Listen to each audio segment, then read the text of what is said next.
Hello hello hello hello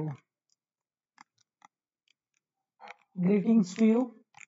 तुमचं स्वागत आहे आपल्या युट्यूब चॅनल मध्ये ज्याचं नाव आहे द बायोलॉजी गुरु.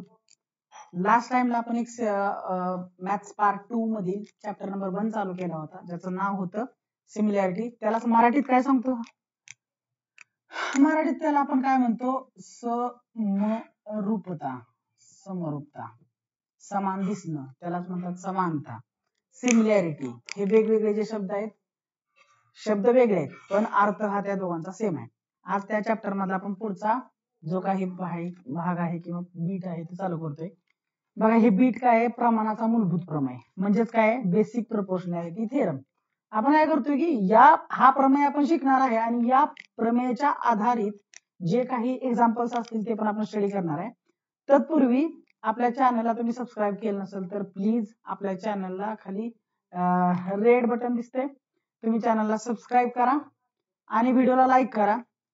याच्या आधी आपण एक चॅप्टर जेव्हा चालू केला त्यामध्ये एक इंट्रोडक्शन टाइप लेक्चर एक आपण अपलोड केलेला आहे, ते पण लेक्चर तुम्ही इथं आय बटन मध्ये बघू शकताय. आणि पुढं तो व्हिडिओ बघून आल्यानंतर तुम्ही या व्हिडिओमध्ये कंटिन्यू करू शकताय. तर काही महत्वाच्या गोष्टी पण तिथं आपण डिस्कस केल्यात, त्या तुम्ही बघून या. तोपर्यंत आपण हे लेक्चर पुढे कंटिन्यू करतो, ठीक आहे? तर आज आपण शिकणार आहे प्रमाणाचा मूलभूत प्रमेय म्हणजे बेसिक प्रोपोर्शनॅलिटी थेरम. या थेरम मध्ये खूप सोप्या गोष्टी सांगितलेल्या आहेत, तर तुम्ही काळजीपूर्वक ऐका की हे जे काही थेरम आहे किंवा हा जो प्रमेय आहे याच्यामध्ये काही गोष्टी दिलेल्या आहेत, त्यांनी आपल्याला दिलेला आहे. काय दिलेलं आहे सांगतो मी तुम्हाला. एक त्रिकोण असणार आहे, सगळ्यात महत्त्वाचं दिसतंय तुम्हाला त्रिकोण ABC. याच्यामध्ये एक लाईन काढलेली आहे त्यांनी, एक लाईन काढली आहे, line L which is parallel to one side of the triangle. म्हणजे एक लाईन जी आहे ती पॅरलल काढलेली आहे एका बाजूला त्रिकोणाच्या. इथं दिसतंय तुम्हाला बाजू BC ला लाईन L कशी आहे? पॅरलल आहे. ही लाईन याला पॅरलल आहे ते आहेच, पण उरलेल्या दोन बाजू AB आणि बाजू AC यांना वेगवेगळ्या दोन बिंदूमध्ये छेदते. लाईन L बाजू AB ला बिंदू M मध्ये छेदते आणि लाईन L AC ला N या बिंदू छेदते. समजतंय तुम्हाला? अशामुळे काय होतंय की ह्या AB चे दोन भाग होत आहेत आणि AC चे पण दोन भाग होत आहेत. AM काय होतोय? एक भाग होतोय, राहिलेला MB, इकडे AN आणि इकडे NC असे दोन दोन भाग होत आहेत लाईन L न इंटरसेक्ट केल्यामुळे. कुणाला? लाईन किंवा सेगमेंट AB किंवा साइड AB आणि साइड AC या दोन्हींना L न इंटरसेक्ट केल्यामुळे काय बनल्या तिथं आपल्याकडे हे टू पार्ट्स बनल्यात AB आणि AC चे. तर आपल्याला काय दाखवायचंय? आपल्याला दाखवायचं की देन असं असणार आहे. काय असणार आहे? AM upon MB is equal to AN upon NC. याचा अर्थ काय आहे की मराठीत तुम्हाला सांगतो की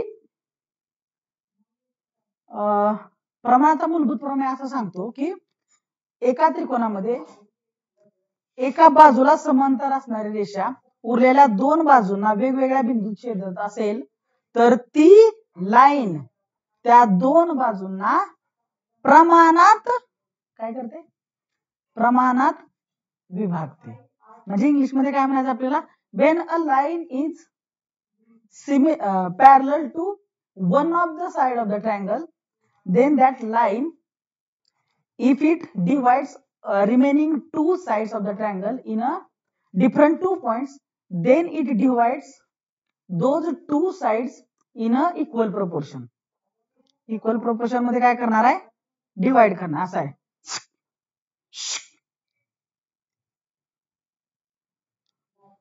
असा विषय आहे, समजला? तर अशा प्रकारे आपण काय करणार आहे? प्रमाणाचा मूलभूत प्रमेय जो काही प्रमेय आहे किंवा बेसिक प्रोपोर्शनॅलिटी थेरम आहे आपण डिस्कस करणार आहे. आणि आपण हे करू शकतो की पूर्ण म्हणजे हा आपण दाखवू शकतोय. हे जे त्यांनी सांगितलेलं आहे की असं येते ते आपण आता सिद्ध करूया. एकदम सोपं आहे, तुम्ही लक्ष द्या. प्रमाणाचा मूलभूत प्रमेय आपण सिद्ध करूया. त्यासाठी काय करावं लागेल आपल्याला? आपल्याला पहिल्यांदा काय लिहावं लागतं? आपल्याला लिहावं लागतं पक्ष, साध्य, रचना आणि सिद्धता. बरोबर आहे. पक्ष पक्ष म्हणजे काय असणार आहे आपला, इंग्लिशमध्ये त्याला आपण गिवन म्हणतो. साध्य म्हणजे इंग्लिशमध्ये त्याला आपण टू प्रूव्ह म्हणतो. आणि कन्स्ट्रक्शन म्हणजे रचना, आणि त्याच्या खाली असणार आहे प्रूफ. प्रूफ म्हणजेच काय, त्याला आपण मराठी म्हणतो सिद्धता. ठीक, आता आपण काय करूया ते स्टार्ट करूया. हे आपल्याला दिलेलं आहे, हेच आपलं गिवन आहे, तर तुम्ही हे डायरेक्ट ऍज अ गिवन म्हणून लिहून घ्या. गिवन त्यालाच मराठीत आपण पक्ष म्हणणार आहे. हे दिलेलं नाही, हे पक्ष आहे, हे पक्ष.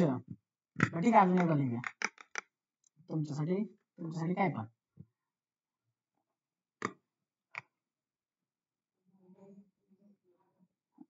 आता गिवन काय आहे बघा, गिवन आहे line L is parallel to side BC. BC ला लाईन L पॅरलल आहे. A नंतर M नंतर B एका लाईन मध्ये आहेत. A N C एका लाईन मध्ये आहेत. हे पण बरोबर आहे. नंतर पॅरलल आहे तिथे आहेच, आणि हे पण लिहू शकतोय आपण, line L divide line L AB ला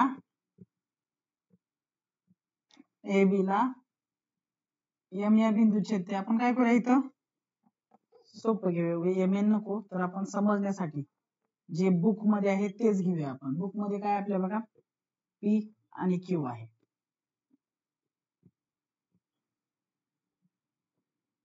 P and AC ला Q मध्ये छेदते. हे आपण लिहून घ्या इथं, हे गिवन आहे. ठीक आहे, हे झालं गिवन, पक्ष झालं, किंवा आपण त्याला म्हणतो गिवन. साध्य त्याला आपण म्हणतो टू प्रूव्ह. प्रूव्ह काय करायचं आपल्याला, AP upon PB is equal to AQ upon QC. हे आपल्याला काय करायचंय, सिद्ध करायचंय. लाईन L AB आणि AC ला प्रमाणात छेदते. AB आणि AC ला म्हणजे काय, AP छेद PB AQ छेद QC, हे तुम्हाला दाखवायचंय. साध्य इथं रचना करायला लागणार आहे तुम्हाला. रचना म्हणजेच काय, त्याला आपण म्हणणार आहे कन्स्ट्रक्शन. कन्स्ट्रक्शन काय आहे बघा आपलं, रेख PC आणि QB काढा. बरोबर, असं आपण काढून घेणार आहे.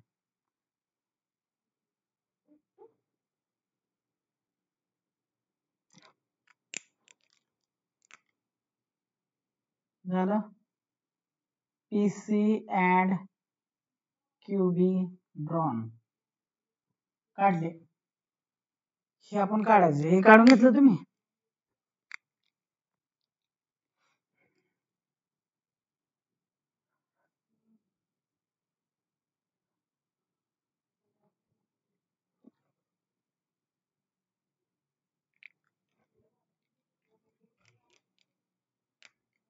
पुढे जाऊया, आता करायचंय सिद्धता, प्रूफ.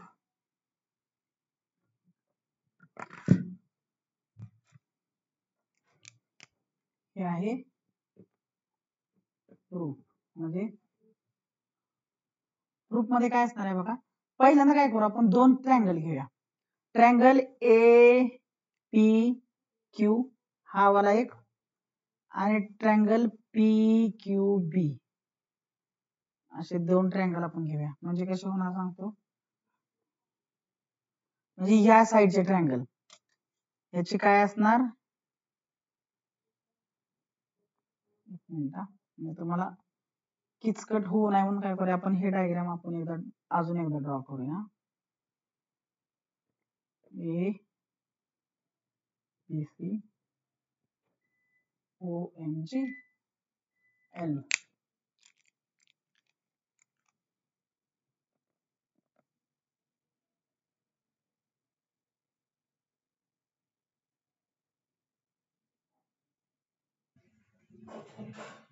तर बघा आपण ट्रायंगल ड्रॉ करत होतो. हा आहे ट्रायंगल, ही लाईन एल आहे, A B C P Q असा आपण ट्रायंगल ड्रॉ केला. आपण आतापर्यंत काय घेतलं, पक्ष साध्य सिद्धता. म्हणजे आपण काय घेतलं की गिव्हन, हे पण झालंय आपण बघितलंय आताच. गिव्हन झाल्यानंतर आपलं बघितलं की जे काही साध्य आहे टू प्रूफ, त्याच्यानंतर आपण कन्स्ट्रक्शन करणार आहे, त्याच्यानंतर प्रूफ. कन्स्ट्रक्शन काय करतोय बघा, आपण असे कन्स्ट्रक्शन करतो, याच्यामध्ये आपण QB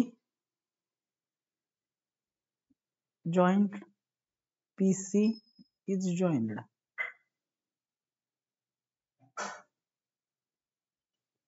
QB आणि PC जॉईन केला, proof. Triangle APQ and triangle PQB मध्ये किंवा इन ट्रायंगल APQ आणि PBQ मध्ये हा एक ट्रायंगल आणि हा एक ट्रायंगल कन्सिडर करा. APQ हा छोटा वाला आणि PQB हा वाला.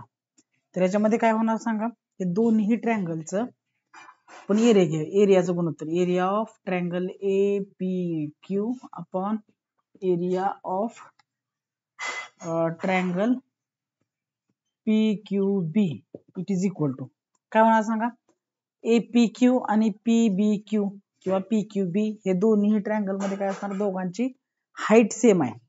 हाईट सेम असल्या कारणाने काय होणार, त्यांच्या एरियाचं गुणोत्तर, म्हणजे काय, areas of proportion of areas कसं असणार आहे, will be equal to proportionate to their basis म्हणजे काय, या त्रिकोणाचा APQ चा पाया AP आणि PQB या त्रिकोणाचा पाया असणार PB. म्हणजे त्रिकोणाच्या दोन्हीची उंची सेम असल्या कारणाने त्यांच्या क्षेत्रफळाचं गुणोत्तर म्हणजे काय असणार, क्षेत्रफळाचं गुणोत्तर कसं असणार आहे, त्यांच्या पायाच्या गुणोत्तराबरोबर, AP अपॉन PB. आपण हे लास्ट टाइम आपण शिकलेलो आहे. लास्ट टाइम काय शिकलो होतो आपण, दोन त्रिकोणाच्या क्षेत्रफळाचं गुणोत्तर, area, the ratio of area of two triangle, the ratio of area of two triangle will be proportionate to, will be equal to the product of their base and height, product of their bases and heights will be proportionate to ratio of product of their bases and height. म्हणजे मराठीत मला एकंदरीत काय सांगायचंय की दोन त्रिकोणाच्या क्षेत्रफळाचं गुणोत्तर आपण जेव्हा घेतो त्यावेळेस ते बरोबर असतं त्याची संगत पाया आणि उंची याच्या संगत पाया आणि उंची याच्या गुणोत्तराबरोबर सेम असते, आपण शिकलो होतो. त्यात आपली एक अट होती बघा, जर उंची सेम असेल तर त्याचं गुणोत्तर कशा बरोबर असणार, क्षेत्रफळे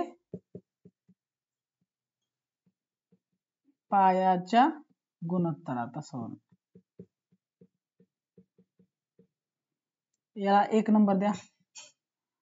आता ट्रायंगल बदला, triangle APQ and triangle PQC मध्ये, PQC मध्ये area of triangle APQ upon area of triangle PQC will be, इथे पण same, here triangle APQ and PQC both the triangles are having equal heights, then their ratio of their area will be equal to in the ratio of their base काय असणार, AQ upon QC. the same area proportionate to basis असं तुम्ही लिहू शकताय. त्याला 2 number द्या, हे 2 number दिला. आता हे तुम्ही काय करा, लिहून घ्या. हे लिहून घेतल्यानंतर आपण पुढे जायचं आपल्याला. पण इथं बघा, हे आणि हे कसं आहे, हे तर सेमच आहे. आता त्रिकोण ए बी क्यू बघा, सॉरी पी क्यू बी बघा, त्रिकोण पी क्यू बी हा वाला आणि त्रिकोण पी क्यू सी म्हणजे हा वाला, म्हणजे हा त्रिकोण इकडला त्रिकोण आणि इकडला त्रिकोण, हा जे दोन त्रिकोण आहेत, ह्या दोन त्रिकोणाबद्दल बघा काय होणार आहे. या त्रिकोणाचा पाया पण सेम आहे, पाया पण सेम आहे आणि उंची पण, कारण L line is directly sorry L line is parallel to B C, L line किंवा P Q is parallel to B C, that is why triangle A P Q B triangle PQB and triangle PQC will be having equal heights and equal bases, equal base and equal height. त्याच्यामुळे काय होणार, दोन्ही त्रिकोण कसे असणार आहेत, दोन्ही त्रिकोणाचा एरिया कसा असणार आहे, सेम असणार आहे, तेच आपल्याला दाखवायचं आहे. त्रिकोण जे आहेत आपले PQB आणि PQC, पाया पण सेम आहे, उंची पण सेम आहे, म्हणून एरिया ऑफ PQB आणि PQC विल बी सेम. त्यामुळे काय होणार, area of PQB and area of PQC will be same. हे कसं सांगतो म्हणतो. ठीक आहे, आपण थोडंस काय करूया, अजून शिकूया. हे तुम्ही लिहून घेतलं, आता पुढे जाऊया.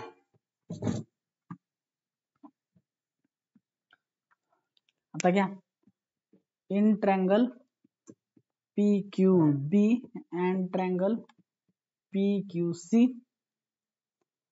एरिया कसा असणार, त्यांच्या क्षेत्रफळाचा गुणोत्तर घ्या, area of PQB upon area of PQC will be equal to PQ, both are having same base and their height काय असणार, पॅरलल असण्या कारणाने height will be same, height upon same म्हणजे हे कट झाली, हे पण कट झालं, म्हणजे काय होणार, triangle area of triangle PQB will be equal to area of triangle PQC असं होणार. ह्याला नंबर द्या 3. फ्रॉम 1, 2 and 3 काय होणार, area of triangle APQ upon area of triangle PQB will be equal to AP upon PB, हे 1 होता. Area of triangle APQ upon area of triangle PQC AQ upon QC असा होता आपला. ह्याला होता 2, हे 1, हे 2 and हे 3. ह्याच्यावरून बघा,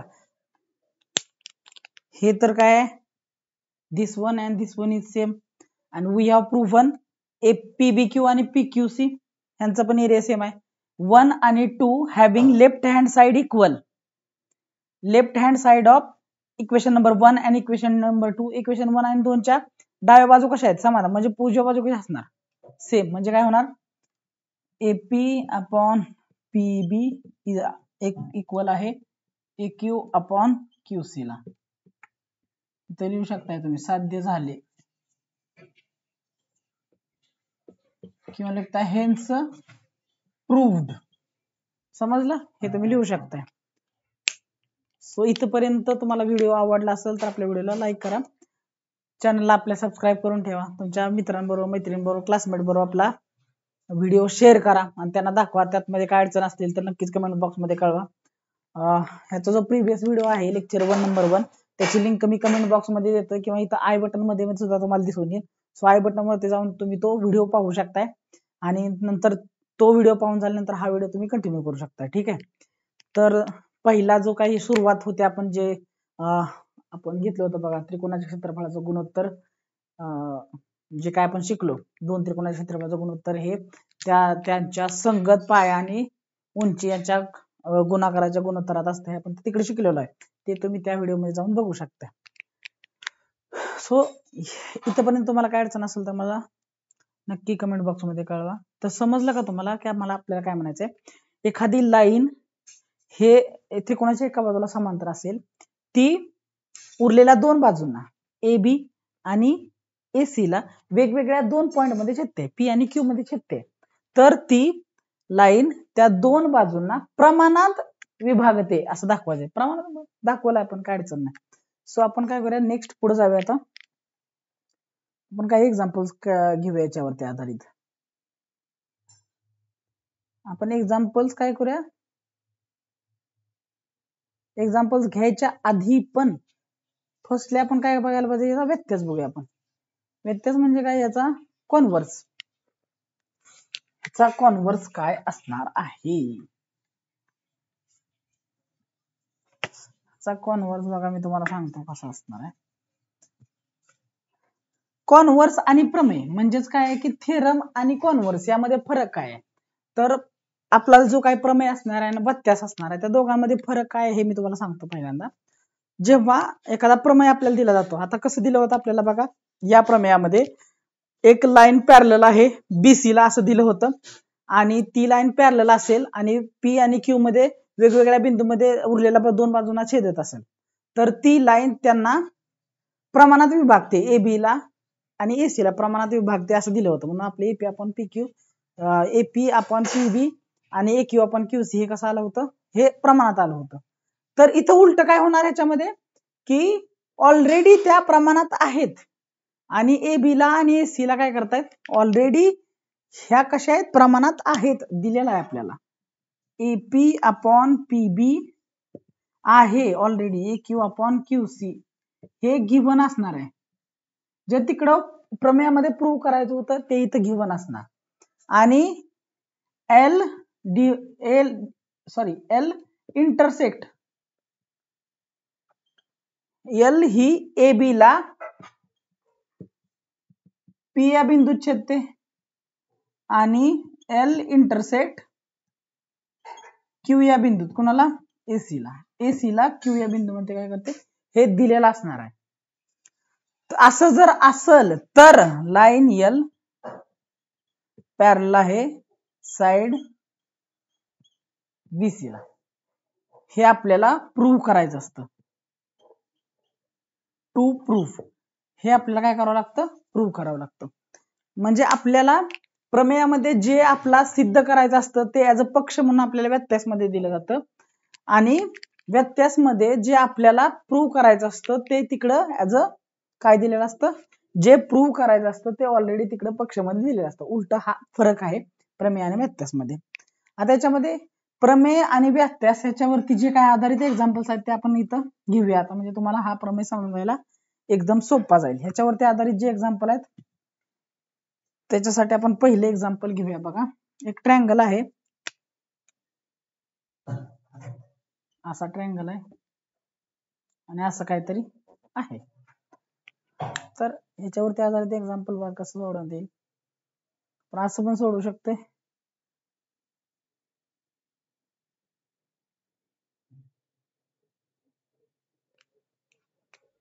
इथं दिलेला आहे ए, इथं डी, इथं ई, इथं बी आणि इथं सी आपल्याला दिलेला आहे. नंतर डीबी किती आहे आपला, डीबी इज 5.4. हे सॉलिड एक्झाम्पल मधलं एक्झाम्पल नंबर 1 आहे. तुम्ही पण ते बघा, एडी 1.8 आपला 1.8 आहे, ए आपल्याला काढायचा आहे आणि आपल्याला हे दिलेलं आहे 7.2 दिलेला आहे. ठीक आहे, तर आपल्याला बाकीचं लागणारं कंटेंट दिलेलं आहे. डी पॅरलल बी सी ला दिलेला आहे गिव्हन, बाकीचं हे पण गिव्हन आहे. तर तुम्ही पूर्णपणे इथं जे काही एक्झाम्पल कशा प्रकारे सोडवायचं हे बुक मध्ये बघून तुम्ही सोडवा. आपल्याकडे वेळ कमी असतो म्हणून मी तुम्हाला फास्ट मध्ये सांगतो. कसं असणार आहे, डी पॅरलल बी सी आणि डी ही ए बी ला डी या बिंदू छेदते, ए सी ला डी ई बिंदू छेदते आणि त्याच्यामुळे काय झालं, वेगवेगळ्या दोन बिंदू छेदत असल्यामुळं तुम्ही बेसिक प्रोपोर्शनॅलिटी थेरम वापरू शकताय. बी पी टी त्याच्यानुसार काय होणार, A D upon D B हे will be equal to A upon E C असं होणार. एडी 1.8 आहे, 5.4 आहे, 7 हे काढायचंय तुम्हाला आणि हे किती असणार 7.2 असणार आहे. करा 1.8 इंटू 7.2 डिवायडेड बाय राहू द्या, नंतर एई इंटू 5.4 एईलाच इकडे ठेवा. हे 5 काय करा इकडं 1.8 इंटू 7.2 डिवायडेड बाय 5.4 तर इथं काय होतंय बघा, हे 9218 0.9 डिवायडेड बाय ऍक्च्युली ह्या पॉइंटला पॉइंट इथं जातोय 18 1 18 18 54 आणि हे येणार 2.4 AE will be equal to 2.4 centimetre. असं तुम्ही एक्झाम्पल सॉल्व्ह करू शकता. एक्झाम मध्ये तुम्हाला 100% 2 मार्क्स साठी असे छोटे छोटे एक्झाम्पल्स विचारले जातील. त्यावेळेस हे जे बीपीटी लिहिलेलं आहे हे कारण ह्याच्या समोर लिहिलेलं असणार आहे, तुम्ही असं लिहिलं असणार कारण बेसिक प्रोपोर्शनॅलिटी थेरम हे लिहायला विसरू नका, कारण हे लिहिलं नाही तर तुम्हाला मार्क्स मिळणार नाही. त्यामुळे जेव्हा जेव्हा तुम्ही असं काही लिहिता तर त्यावेळेस तुम्ही रिझन देणं पुढे हे गरजेचं आहे. अजून एक एक्झाम्पल आपण घेऊया इथं.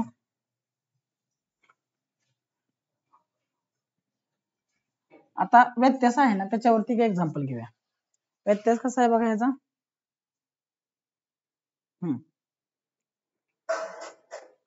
आता पुढचं एक्झाम्पल बघा कसं आहे. पी क्यू आर आहे, ट्रायंगल पी क्यू आर असा आहे, एन एम आहे, ह्याची टोटल लांबी पी आर ची लांबी 20 दिली, याची टोटल लांबी किती दिली 25. पीएम सॉरी तर पी कडे किंवा इथं आर आहे. पीएम ची लांबी आपल्याला दिलेली आहे 15, ह्याची दिली 8. समजा हे 20 आहे टोटल, छोट्याशा भागाचे आपल्याला दिले तर राहिलेल्या भागाचे आपण 20 मधून 8 गेलं 12 आलं. नंतर इथं पी क्यू मोठा भाग आहे म्हणजे पूर्ण जी लांबी आहे ती 25 आहे, पूर्ण लांबी 25 आहे. म्हणजे उदाहरणार्थ कसं येणार इथे सांगते, एक उदाहरण करून दाखवतो तुम्हाला. P Q will be equal to PM plus M Q, कारण पूर्ण पी क्यू बनवण्यासाठी पीएम अधिक एम क्यू करणं गरजेचं आहे. पी क्यू माहित आहे, पीएम पण माहित आहे, अधिक एम क्यू 25 मायनस 15 करा एम क्यू, हे एम क्यू असंच 10 हे असं. तुम्ही याच प्रकारे हा तुम्ही 12 पण काढून घ्या, म्हणजे चारी पण काय किती येईल तुमचा, हे आलं हे 10 आलं, म्हणजे चारी पण व्हॅल्यू तुम्हाला माहित आहे. त्या आपल्याला विचारलेला आहे एन एम आर क्यू ला समांतर आहे का नाही हे दाखवा. हे जर समांतर आहे दाखवण्यासाठी आधी हे पीएन अपॉन एन आर आणि पीएम अपॉन एम क्यू कसं दाखवलं पाहिजे, आपल्याला प्रमाणात दाखवलं पाहिजे. म्हणून काय होणार PN divided by N R is equal to PM upon M Q. हे काय दिलेलं आहे ऑलरेडी. हे आपलं कसं आहे, आपल्याला हे जर प्रमाणात दाखवलं आपण, प्रमाणात कधी येतं तर त्याचं दोघांचं प्रमाण तर काढून घेऊ आधी. 12/8 इज इक्वल टू 15/10, 4 2 8 4 3 12 हे आलं 3 2 is equal to 5 3 15 5 2 10 3 LHS is equal to RHS. ह्याच्यावरनं काय आहे की दोघांच्या गुणोत्तर सेम येते. गुणोत्तर सेम असेल तर 100% एनएम ही आरक्यू ला कशी आहे समांतर आहे. कशावरनं, इथं रिझन काय देणार तुम्ही, NM parallel to Q R. By converse of प्रमाणाच्या मूलभूत प्रमेयाच्या व्यत्यासानुसार बेसिक प्रोपोर्शनॅलिटी थेरम. हे जर प्रमाणात असतील तर हे असं असायलाच पाहिजे. अजून एक एक्झाम्पल आहे बघा. हे 1.2 मधलं एक्झाम्पल होतं, प्रॅक्टिस सेट 1.2 मधील दुसरं एक्झाम्पल होतं, म्हणजे दुसरा मोठा क्वेश्चन. आता एक एक्झाम्पल आहे बघा 5वा, म्हणजे एक आपल्याला समलंब चौकोन ट्रॅपेझियम दिलाय आपल्याला, ट्रॅपेझियम दॅट इज समलंब चौकोन दिलेला आहे. समलंब चौकोन दिलाय असा.